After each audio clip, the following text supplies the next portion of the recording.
The Noticer by Andy Andrews. Sometimes all a person needs is a little perspective.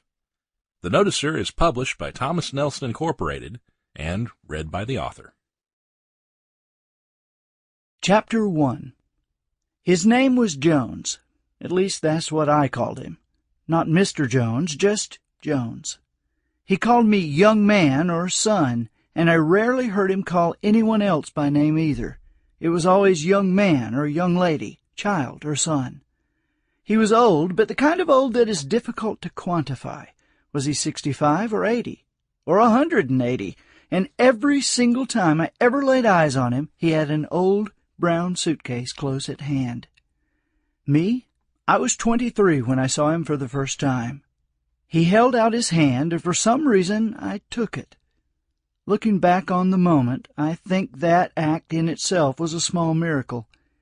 Any other time, and with any other person, considering my circumstances, I might have cowered in fear or come out with my fist flying. I had been crying, and he heard me, I guess.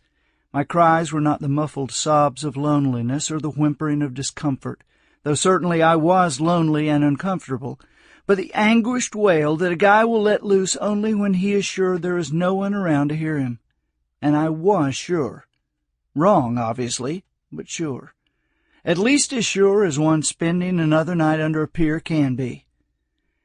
My mother had succumbed to cancer several years earlier, a tragic event in my life which was compounded shortly thereafter by my father, who, neglecting to wear his seat-belt, managed to chase my mother into the afterlife by way of an otherwise survivable automobile accident. One questionable decision followed another during the confused aftermath of what I saw as my abandonment, and within a couple of years I found myself on the Gulf Coast, without a home, a vehicle, or the financial means to obtain either. I did odd jobs, mostly cleaning fish on the piers or selling bait to the tourists, and showered at the beach or swam myself clean in a pool at one of the hotels. If it was cold, there was always a garage left open in one of the many empty vacation homes that dotted the beach. Rich people, anyone who owned a vacation home, I soon learned, often had an extra refrigerator or freezer hooked up in their garage. Not only were these excellent sources of old lunch meat and drinks, but they also worked almost as well as a heater if I lay close to the warm air that blew from the fan at the bottom. Most nights, though, I much preferred my home underneath the Gulf State Park Pier.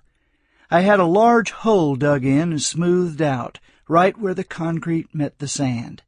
Visualize a monstrous lean-to. It was roomy, absolutely hidden from... Sample complete. Ready to continue?